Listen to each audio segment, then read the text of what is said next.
Welcome, everyone, to Burgess Power Hour tonight and today. If you're calling in from the other side of the world, I welcome all of us together for this holiday season.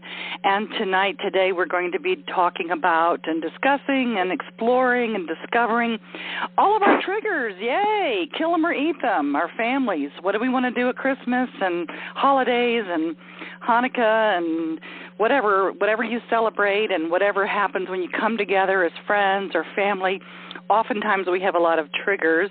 And last year I did a power call called Family, Kill Them or Eat Them as a joke, but it went over so well I thought, well, I'll do that one again, part 2, because sometimes our biggest emotions come up and we explode, or we have these little triggers, or maybe even big triggers when we all get together again, seeing family and friends and connecting maybe with people we haven't seen for a while, or maybe we still have triggers.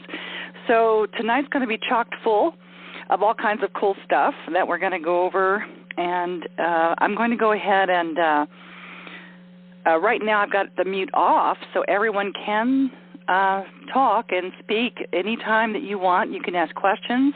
Most of the time in these power hours, I do experiential type things. Tonight we are going to have, if you've got a pencil, something to write with, it'd be great. You can jot down some notes, and also you can be writing down some people that you perhaps would like to let go of any triggers that you know come up for you. Little things that make you just want to, kill them or eat them, right? So, and I say that in a fun way. I hope everybody knows I'm kidding, right? We don't really kill them and eat them. Okay. So I'm going to go ahead and leave it open for you so that you can tap in. If we get a lot of background noise, I will go ahead and just mute everybody, and then you can always hit *6 to come back on once I mute everybody, okay? But right now I haven't muted everybody because it sounds good. We don't have a lot of background noise, including my doggie that was triggering me just a minute ago. How perfect for the call, right? Okay.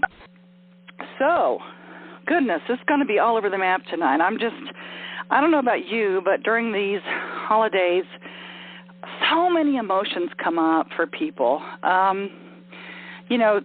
Some people get sad. Some people feel lonely.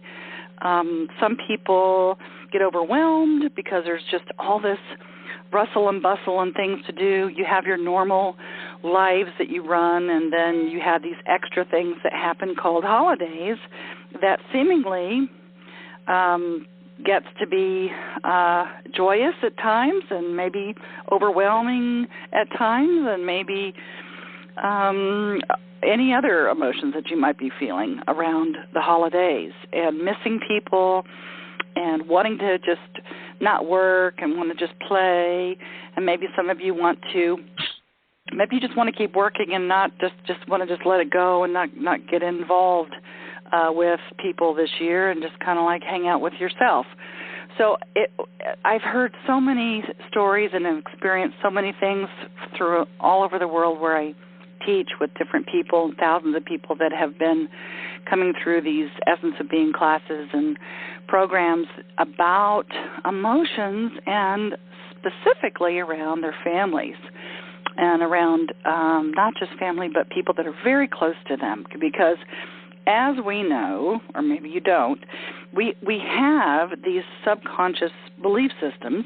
So those of you who have ever done any of my classes, you know that that's what I work with, is we go to that subconscious level, because we have these emotions, these feelings, these thoughts, these behaviors that all come out, and they come from that subconscious place, and we have all different kinds of dynamics that come out through these holidays when we have our families and our friends and our loved ones or people that are close to us.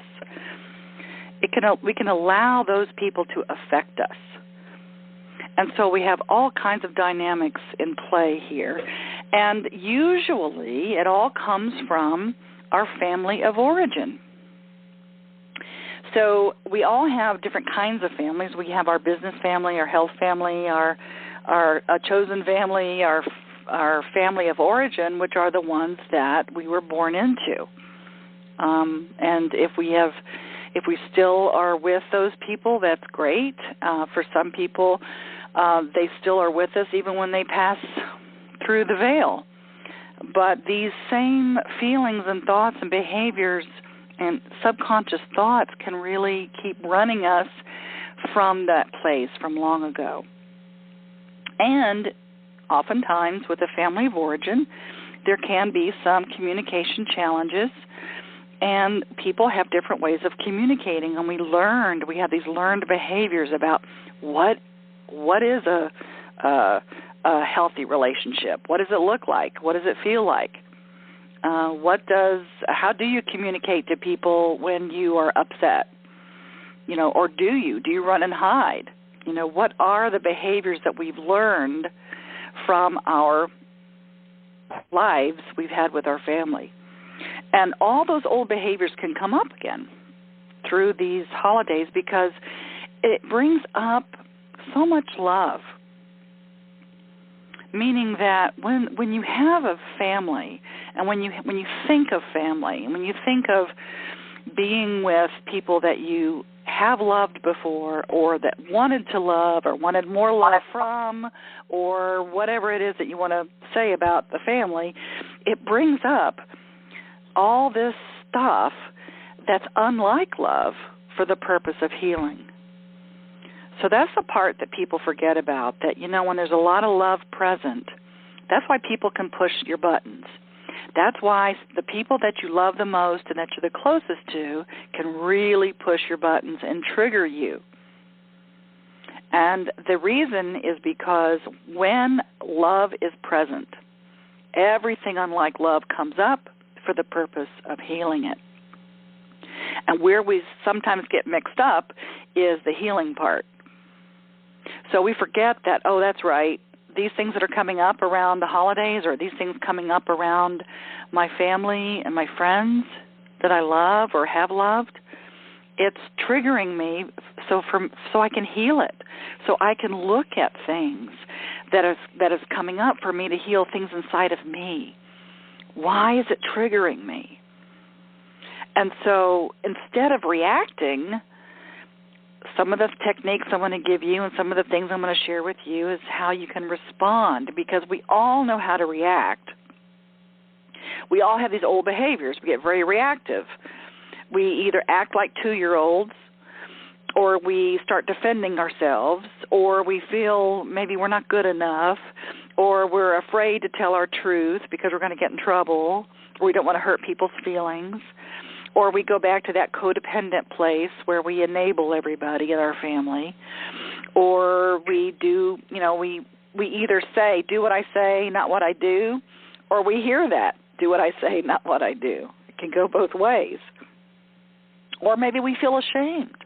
Maybe we haven't reached our full potential and we feel ashamed of where we're at in our lives, or maybe things that have happened in the past that we haven't cleared yet. Or some behaviors that come up around these holidays are judging. People judging each other. Either you judge yourself because maybe you're, not where you want to be, or maybe you're judging yourself thinking that you're better than, or maybe they're judging you, whoever they are. Maybe they're judging you thinking the same thing, thinking, well, you should be somewhere else than where you are now, or you should have been, or you should have done. And so these shoulds, of course, as I joke in the workshops that I do, is they get messy. When you should on yourself, it gets really messy. And when other people should on you, it gets very frustrating. So these are just a very short list of the types of things that can come up for people around the holidays, and all these old behaviors that keep rearing their ugly head for us to look at them and say, wow, what is it in me that really triggers me about that? Why does this keep happening to me over and over again? Why can't I communicate with so-and-so in a different way? Why do I always feel ashamed or upset or frustrated or not seen when you get around certain people? So we do have these innate responses that we have learned And this is the difference between responding and reacting. So the reactionary things we do is we either freeze, or we have flight, or we fight. So everybody knows what fights are, right? So, that can come up where you start fighting about things. And some things can be old, tired things that you always fight about. Or maybe it triggers something in you that you feel like you have to defend yourself.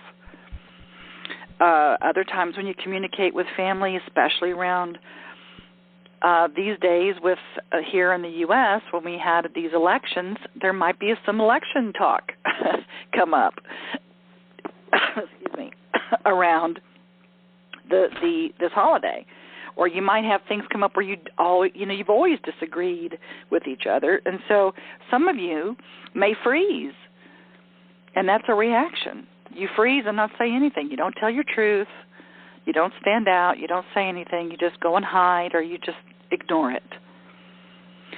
Some of you might have flight. You might just run, and running can look like, let me just go watch TV. It doesn't necessarily mean you just go run out in the streets and scream, but you can run, meaning you have flight. You don't want to be around it. Maybe you don't even show up because you're scared of, or maybe not wanting to experience the same old thing. Or maybe the fear is that you are going to experience something you've never experienced before when you get together with your family and friends this year. Perhaps because of the election, or perhaps because of something that's happened to you, or you just don't want to hear it. And so maybe you don't even show up this year. So all this stuff comes up, and those are all reactions based on, again, oftentimes from your family of origin. You either freeze, you fly, or you fight.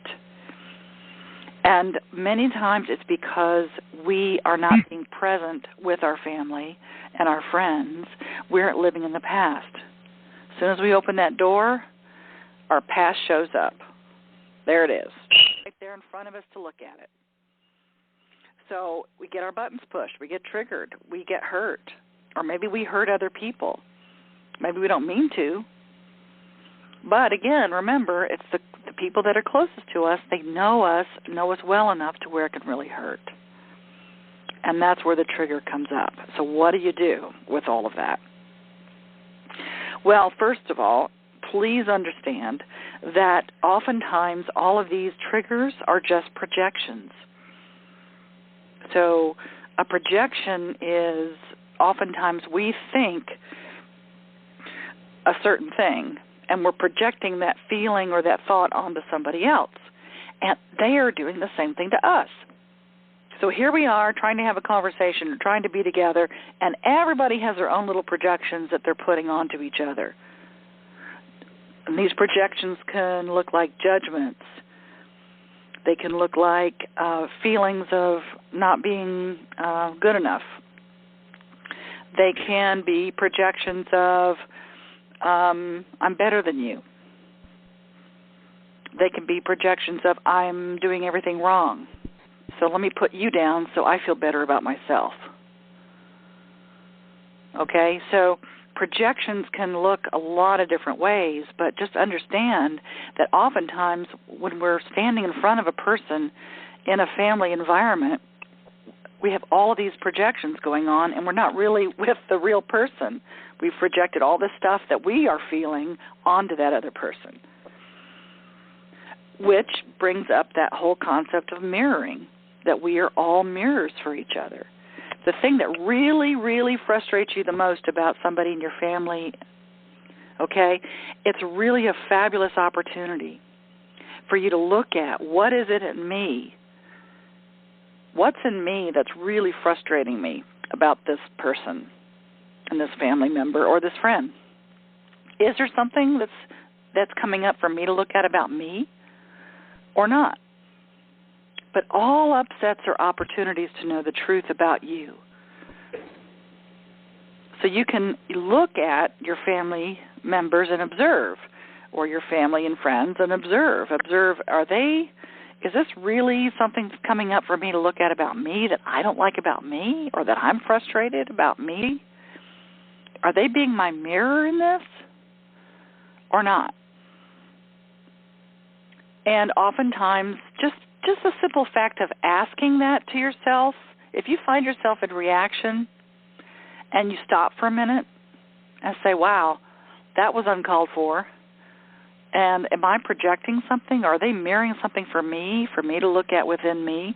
Just by asking yourself that question can really make a huge difference, whether or not you have the correct answer in your mind or not. But just being in the inquiry of that is pretty awesome. You're self-reflecting. You're responding as opposed to reacting. So that kind of goes hand in hand with imprinting. In other words, we imprint whatever happened to us when we were younger. We imprint that. We think if I'm with my brother or my sister or my kids or my parents, what we imprint on each other. So, for instance, let's just say that when we were little, our parents, threw a lot of guilt at us. Okay? So let's say that we're with our parents or our sisters or brothers or siblings or whomever for the holidays, and they have thrown guilt at us a lot, and we catch it.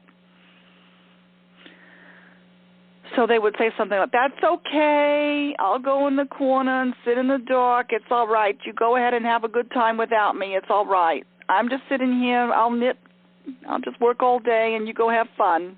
Don't worry about me. So they throw guilt at us. And oftentimes we catch that guilt. And as soon as we catch the guilt, they know it's going to make a difference. So if we catch it, they're going to keep throwing it. So just look at yourself. Are you one of the ones who throw guilt? Do you throw guilt at your family, or do they throw it at you? Do you catch each other's guilt? Because it is so not fun to throw guilt at somebody if they don't catch it. The best way to alleviate anybody throwing guilt at you is just don't catch it. Just kind of observe it and go, okay. Somebody says, I'm going to go do this instead. Don't worry about me. It's all right. You say, okay. Oh, okay, that's great. Thanks. So they did not get the response they wanted, see, so they're going to stop throwing that guilt at you because they did not get that response. And that means they are in the fear thought system. So remember, there's only two thought systems. You're either in fear or love.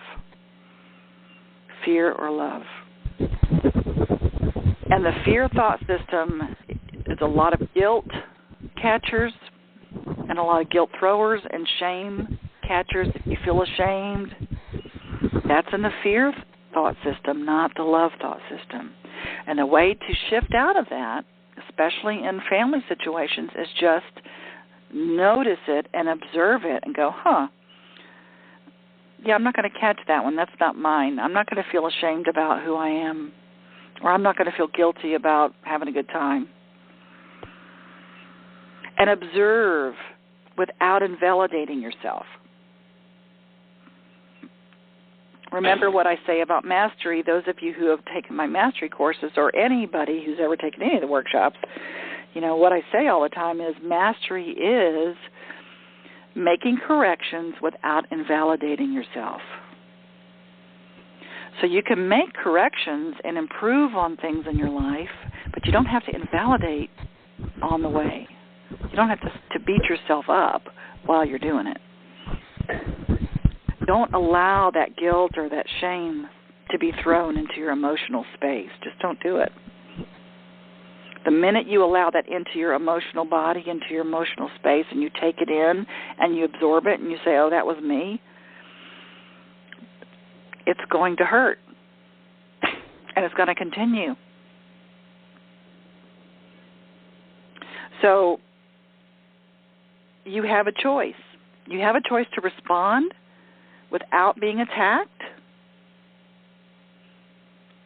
And the best way to respond without being attacked or not feeling good enough about something is you just take responsibility. In other words, again, those of you who have taken Essence of Being, you know all about responsibility, but you take responsibility. Your ability to respond determines the quality of your life.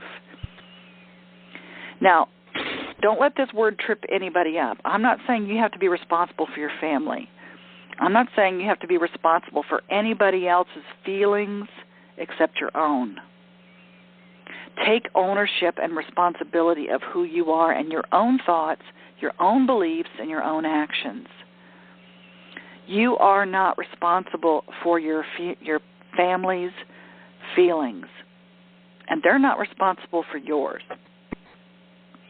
So remember this holiday season to stay above the line. And what I mean by that is that responsibility is above the line. Everything below the line are things like blaming other people, shaming yourself, making excuses, feeling guilty. Because the minute you start blaming other people and your family and your friends for situations and things, you give your power away. You're saying to those people, I'm powerless. I'm blaming you for something that's happened to me, and it's your fault. And once you do that, you have no power. You basically are saying, I'm a big victim and I can't do anything about it. And that feels pretty crappy. And you're going to be triggered all day long with that kind of a feeling. And just as much about giving your power away to someone else when you blame them, if you go into shame about your life and about who you are and what you did and what you're doing, that's giving your power away too. You basically are not, you're taking on a very heavy feeling place, and it's below the line behavior is what I call it. It's not taking responsibility and saying, I take responsibility for my life, my thoughts, my feelings, my actions, and I'm not going to invalidate who I am by taking on that responsibility. That is such a freedom. That is such power. You're saying to yourself, I have the power to change it. I'm no longer a victim. I can actually do something about it. But you don't have to invalidate yourself while you're doing it, okay? And the other thing that happens is we make excuses, we justify. And so that is another way to go below the line. And it's going to trigger you in these family situations if you start making excuses for anything. If you start justifying anything about why you are the way you are, what you've done, you know, whatever conversations come up around family and friends during the holidays. So I always say, look, just stay above the line, take responsibility, take ownership of your thoughts, your beliefs, and your actions, and that's the first step. Because once you do that, you have the power to create anything you desire. You have the power to shift any kind of a situation, no matter what. And you can be living your authentic self in front of your family, in front of your friends. You don't have to hide anymore or pretend. That is not going to, if you start hiding and pretending, you can get triggered. So be your authentic self. And you know who your authentic self is? You are powerful. You are loving. You are deserving. You are innocent. You're creative. You're blessed. You are perfect just the way you are. You are wanted. That is your authentic self. You are a bright light being on this planet here to share. And if they don't see that, that is not your job to try to make them see it. First, can you put everybody on mute? Sure. background. Sure. Thank you. Thanks.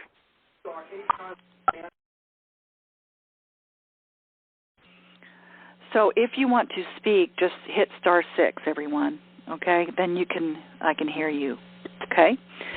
So this authentic self is so important for you to show up in, especially around family. And one of the ways you can do this, other than, of course, taking responsibility, is appreciate them. Appreciate just one thing about the person that you really just have this, maybe you don't get along with this particular person or people in your family, or the holiday season. It's a lot of things come up for people. So if you can identify just one thing you appreciate about that person, that will rise and raise your vibration. Instead of focusing on all the things that you don't like about them, or that all the things that they trigger you about, go into that situation with every possibility of thinking, I'm going to think of one thing I appreciate about that person, and I'm going to focus just on that. Because one of two things will happen.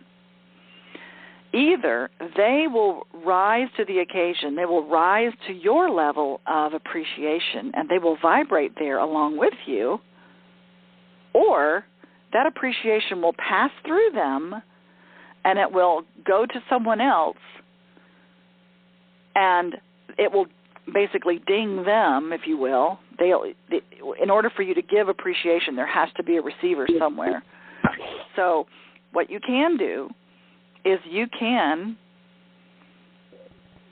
appreciate, they either rise to that level or the appreciation goes through them and it hits somebody else. And when it hits someone else, you attract that appreciation back to you. Because, as many of you know about, the law of appreciation and the law of attraction go hand in hand. That you will attract to you people that appreciate you because that's what you're giving out. So either way, you get what you want. So appreciation is never, never wasted. So those two things are key in not being triggered, is take responsibility for your thoughts, your beliefs, your actions, and how you communicate, which I'm going to get into in a minute, and then appreciate something, just one thing about that person, and that will raise your own vibration. So as we're going through these things that I'm going to be sharing with you about how to be trigger-free, be writing down people that you know in your family or your friends that you're going to be with, or maybe you've already been with them already. Write down people that, in the past, they've really triggered you.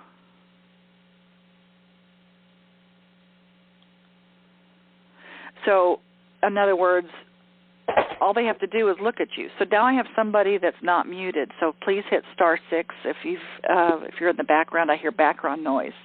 So please hit *6. So write down people that you have been triggered with in the past.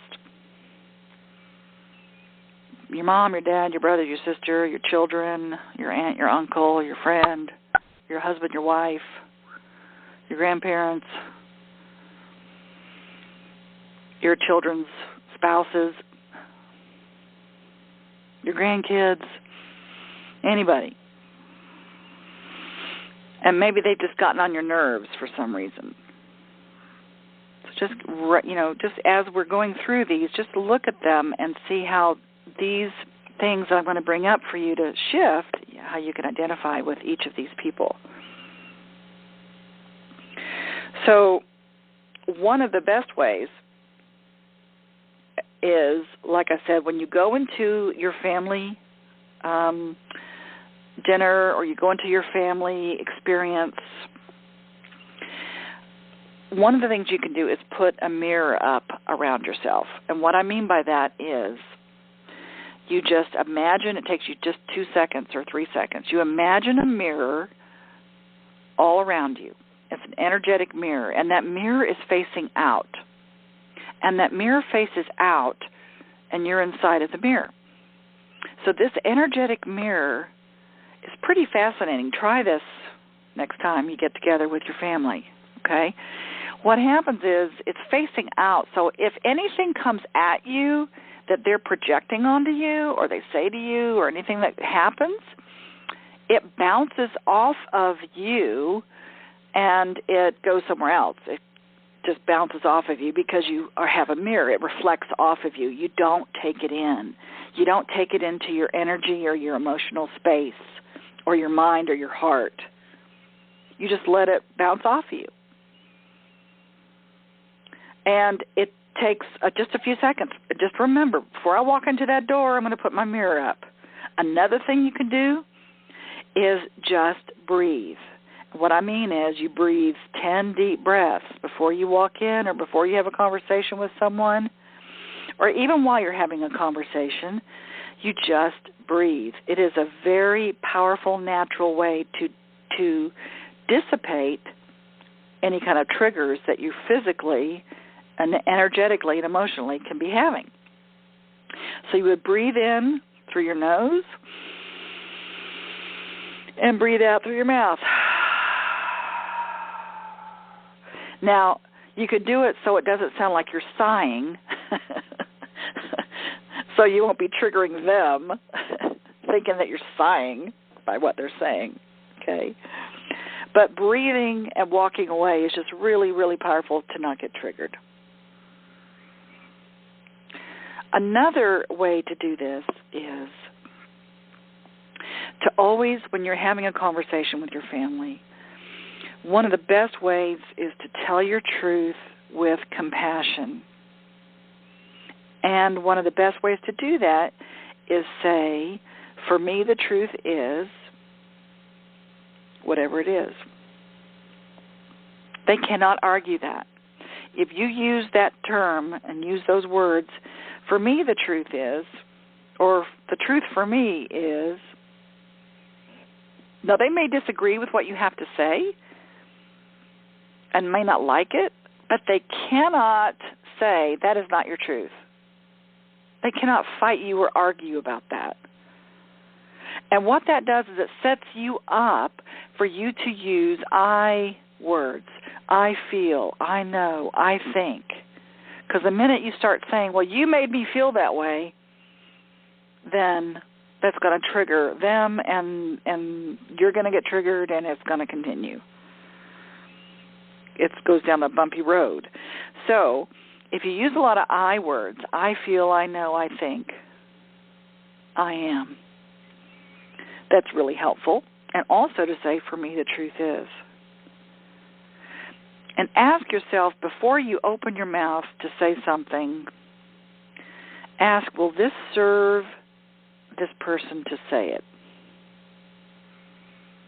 In other words, if you think something might be kind of dodgy or upsetting to someone or something that might be a little that you could trigger that person or you could hurt that person or something that you really want to say to that person.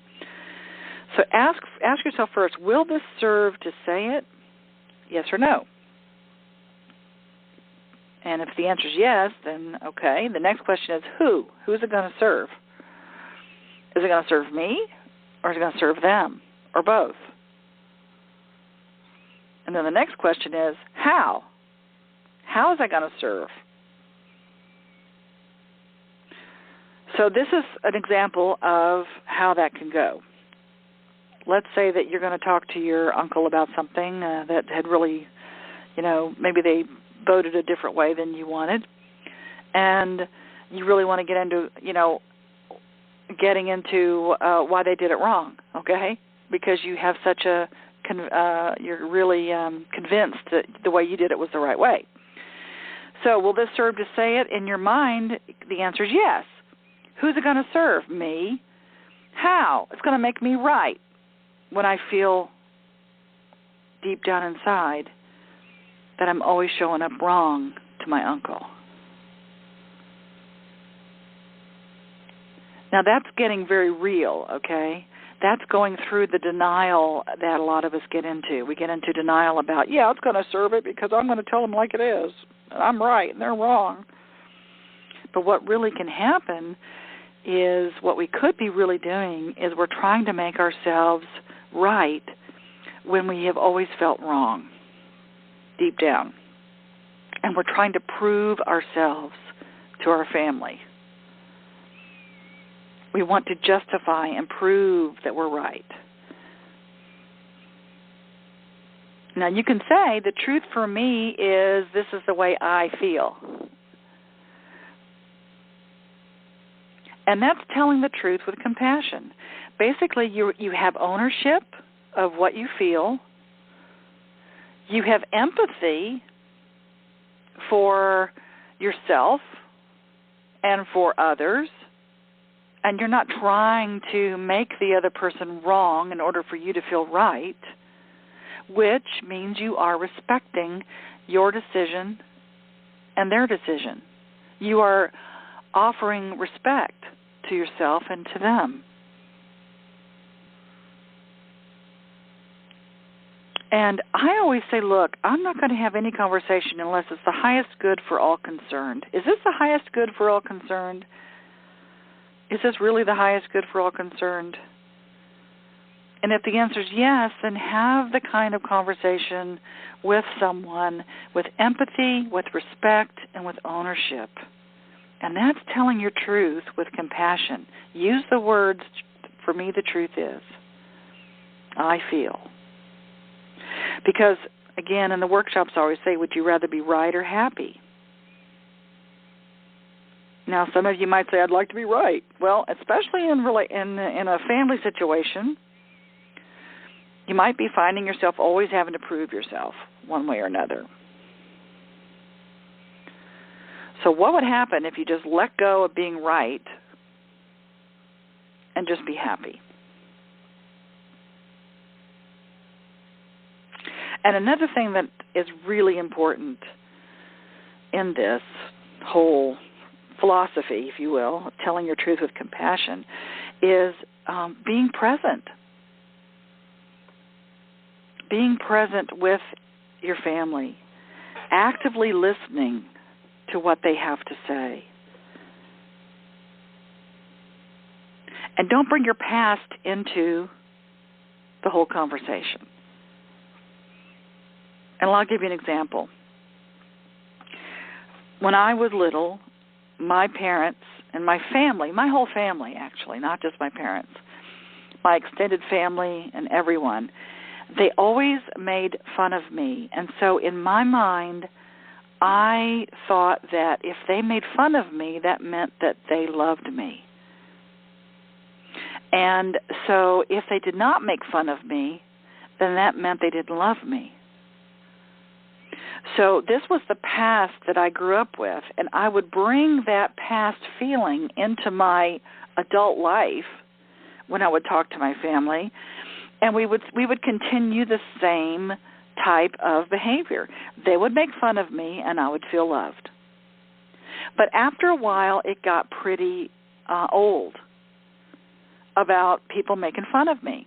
And then of course that bled into other relationships and everybody around me. It's like, make fun of me, that means you love me. And it gets pretty old because then it started really hurting.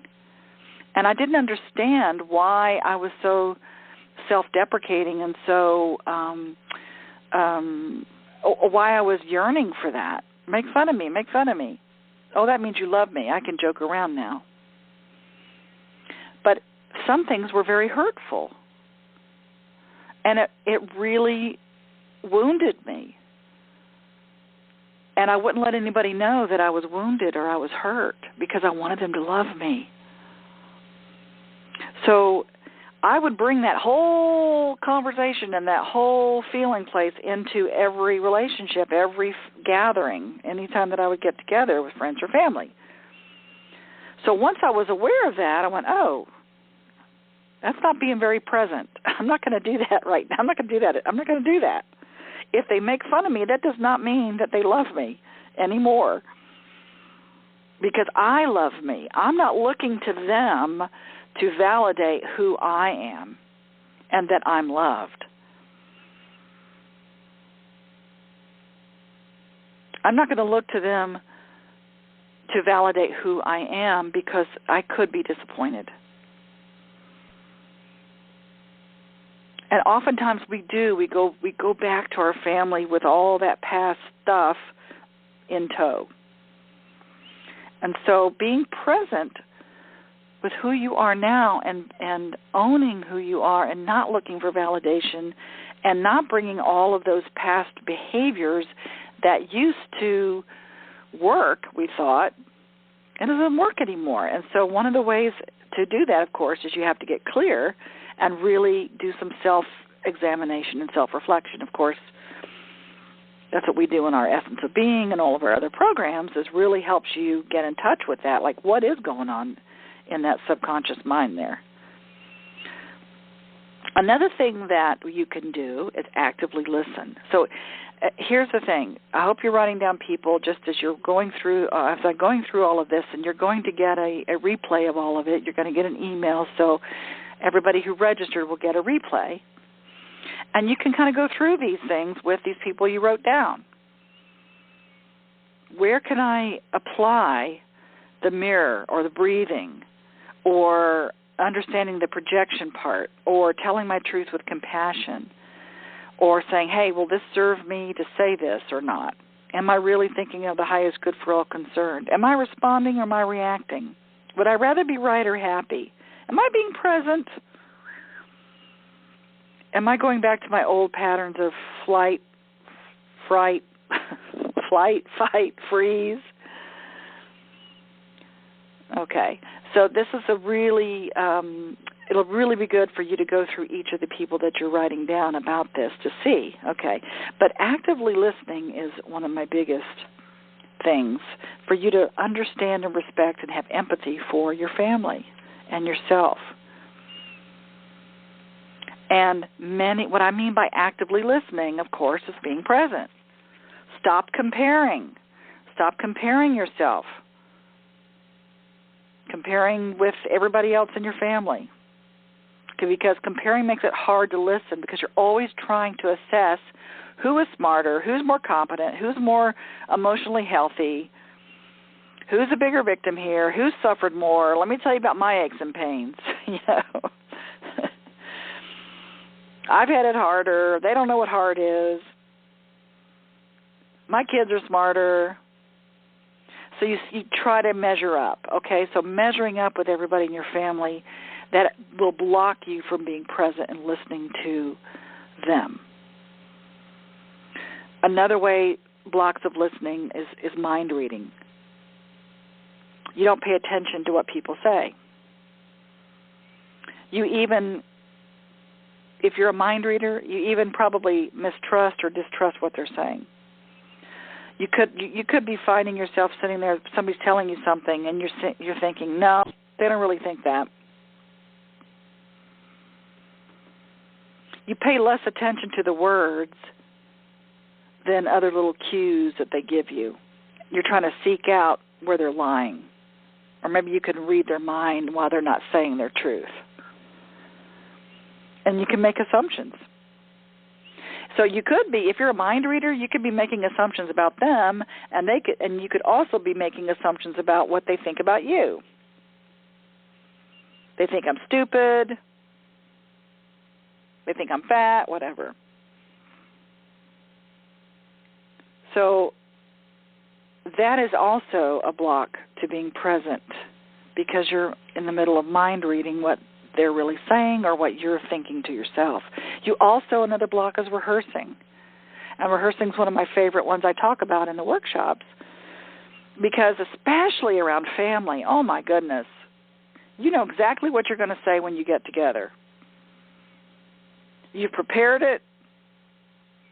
You've got it all together. You know exactly how you're going to respond because you've said it like that every single time.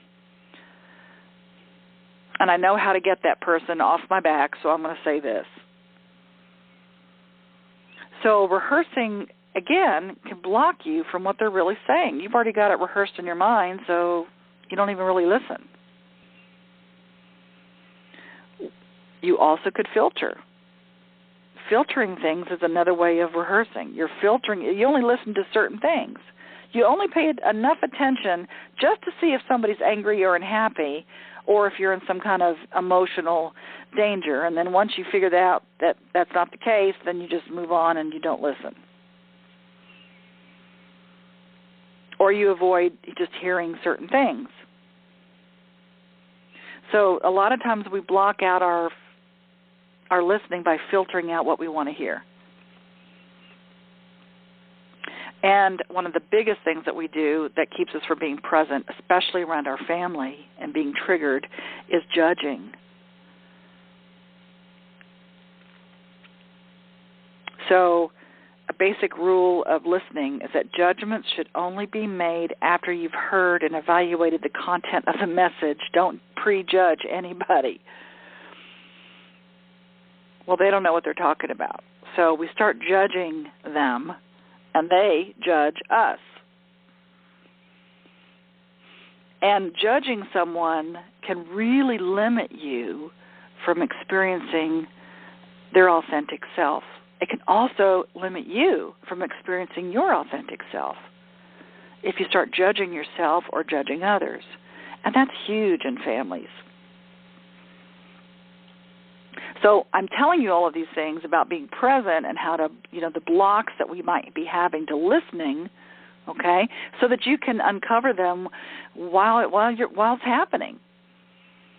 Or these people that you're writing down, maybe you can look through there and say, how do I block listening with these people? How do I block being present with them?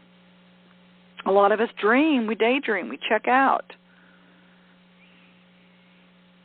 We start having these flashbacks about things, and we're kind of not there. Our bodies are there, but our mind's not. We're somewhere else.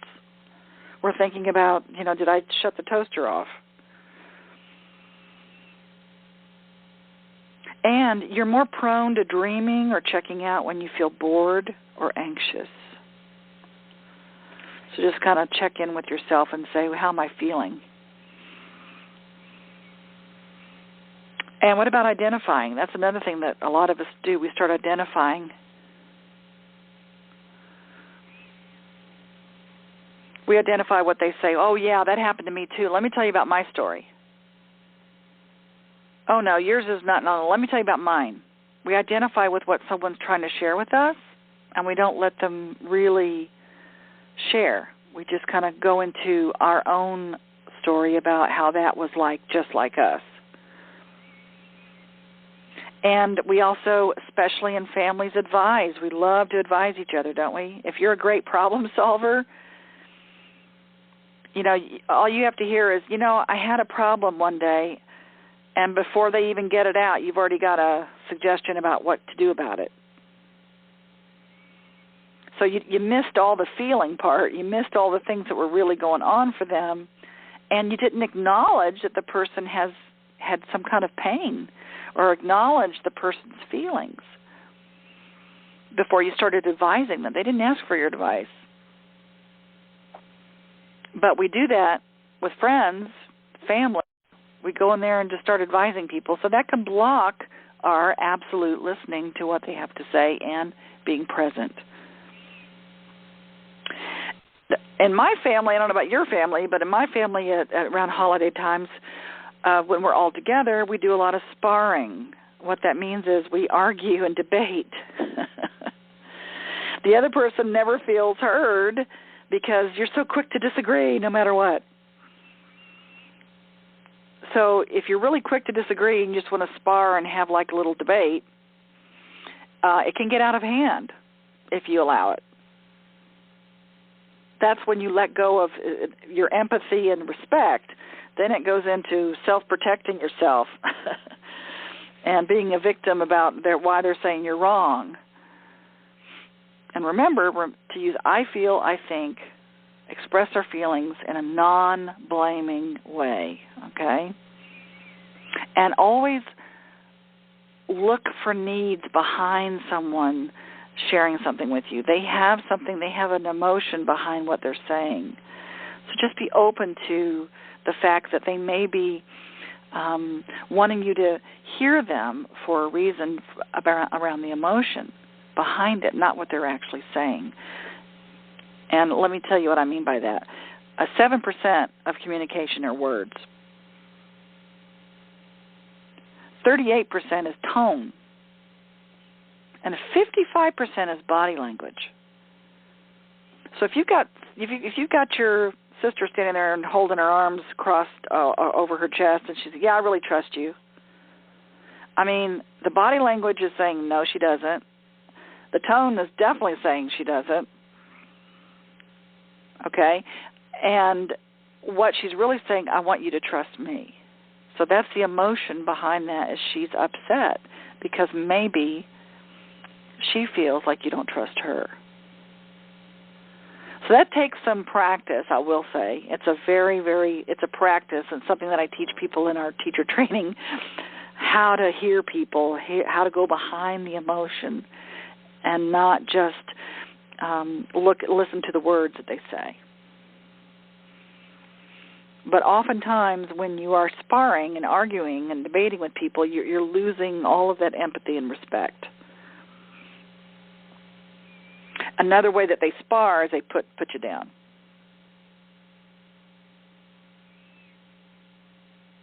So if people start putting you down and using sarcastic remarks, it can be painful. Here's an example. Let's say that your dad is really feeling overwhelmed with the noise from the TV, so he tells your mom, oh, God, not the TV routine again. So the put down, he put her down, is a standard block to listening. In many marriages, it really is, the put down. It pushes that communication into stereotype patterns, which can become hostile. So being right, I already talked about. That's another way of not being present. You can't listen to any criticism. You can't be corrected. You can't take any suggestions to change. Your convictions are unshakable. And since you think you're right about everything, then maybe you are right about everything. But oftentimes what's happening, if you're wanting to be right all the time, you are perhaps covering up a deep-seated feeling that there's something wrong. So you have to prove you're right all the time. And if you're one of those types of people, just say, hey, you know what, for this holiday season, I'm going to be happy. I choose to be happy this time, not right. I don't care about being right at the moment. And two more. One is derailing. Derailing is a block to listening. You derail the train of conversation when you get bored or uncomfortable with a topic, so you joke about it. You laugh about it, you joke it off. It means you continually respond to whatever is said with a joke or some kind of a quip in order to avoid the discomfort or anxiety in listening to the other person. So you may have somebody in your family that does that, or maybe you do that. And again, it's not actively listening. And the last block to listening I'm going to talk about is placating. Placating is when you're just placating to that person. Yeah, right, yeah, I know, yeah, of course, yeah, really, yeah, next. So you want to be nice and pleasant and supportive, and you want people to like you, so you agree with everything. So you placate them rather than really tuning in and being present. So those blocks to listening can really make a difference, especially with the family, in communicating in a way that they can hear you and you can hear them. Because all of this is great. People say, yeah, Burge, that's awesome, but, not everybody's done the workshops, right? Not everybody's of like mind here. So what I say to you is this.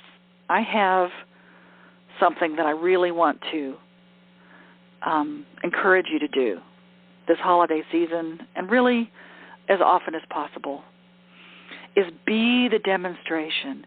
Be the demonstration to your family and your friends how to do this, how to be authentic, how to tell your truth with compassion, how to communicate without judgment, how to feel innocent in your communication. Be the demonstration. Show them how to do this. Show them how to take responsibility just by you doing it. Be the demonstration. See yourself as that innocent child that you just want to play, you want to have fun. Life is easy. That's what everyone wants to know. That's what I've taught thousands of people from around the world, and every single person from every culture, every religion, every age, every type of person that I've ever worked with, they all want the same thing. They want to know that they're important. They want to know that they're loved. They want to feel that they have purpose. They want to make a difference in their world, and they want to be happy. That's it. So be that demonstration. See your children and your family and your parents and your uncles and your aunts and your sisters and your brothers and your friends. See all of them as little innocent children. Because guess what? They want the same thing just like you. They really do. They want the same thing. They want to know they're important. They want to know they're loved and feel it. They want to have purpose and make a difference, and they really want to be happy. And you might say, yeah, Burge, not really. My family just wants to be miserable. Be the demonstration for them. Even if they don't want it, even if they don't understand it, even if it doesn't make any sense to you or them, even if in your mind you might feel they don't deserve it, whatever's going on, even if, be that demonstration, how to be authentic, how to tell your truth with compassion, how to respect yourself and others and have empathy and ownership and responsibility for your thoughts and your beliefs. Just think about that for just a second. If you walked into your room, into your family meal, or whatever you go into this holiday season with that attitude, and use the mirror, use the breath, use the questions of asking yourself, is this going to serve to say it? Tell the truth with compassion. Say the truth for me is actively listen. Would I rather be right or happy? Be present. If you go in with that whole attitude shift, and that's who you show up as, they cannot respond to you the same way. They just can't. Because you're different. Be whole and complete and connected. Don't be looking to them for your validation. And may I also encourage all of us to take this opportunity to tell our friends and our family how much we love them, how much we appreciate them, because you never know. You never know what's going to happen tomorrow. And just remember that we are not alone.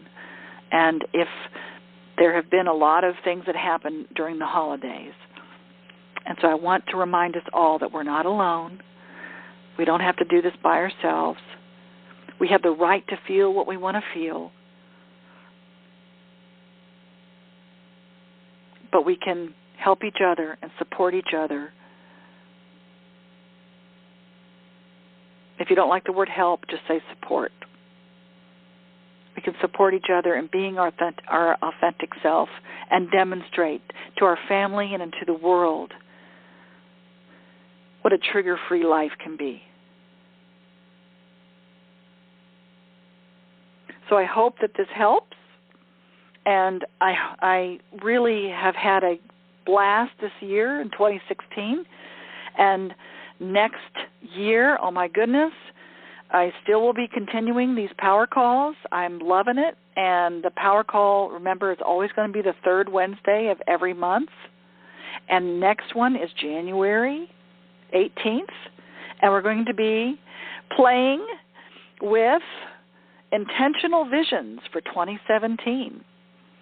So we're going to talk about how to create an intentional vision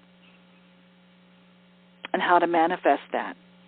And please, please, please, please, please join us for our very first workshop in January 2017. Will be in Fort Lauderdale, January 13th through the 15th, for our new batch of Essence of Being people.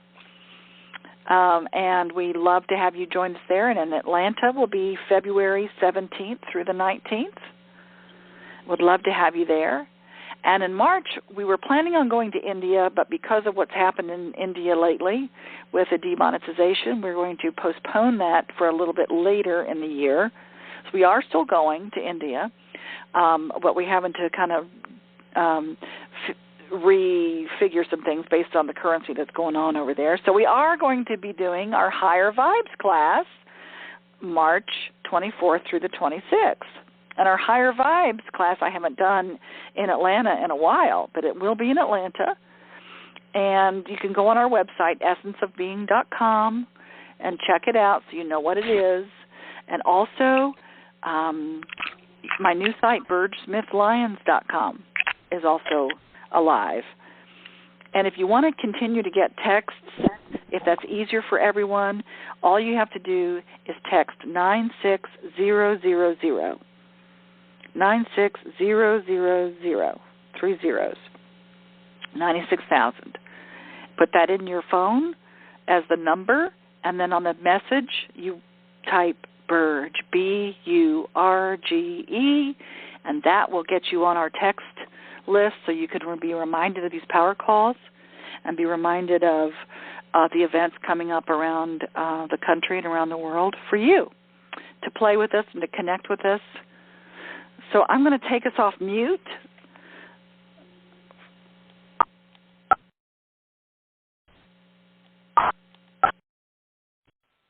Okay, we are all live again. I just wanted to say happy holidays to everybody and to say... Hey, Bird.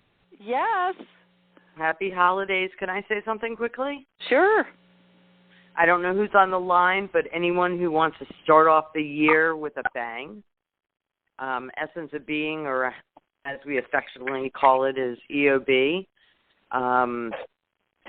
Definitely reach out to somebody in the EOB world and ask about it, ask questions, join us. For all of the graduates on the line, we'd love to see you either in Fort Lauderdale or Atlanta to receive or just to help for the weekend, however you can. And happy holidays, everyone. Thank you. Happy holidays to you guys, too. Happy holidays, everybody. Happy holidays. Today. Trigger free. And love yourself, and love will come around. And appreciate. Oh, goodness. I'm going to stop while I'm not ahead. No, I always love when you entertain us. Merry Christmas to all. Yeah.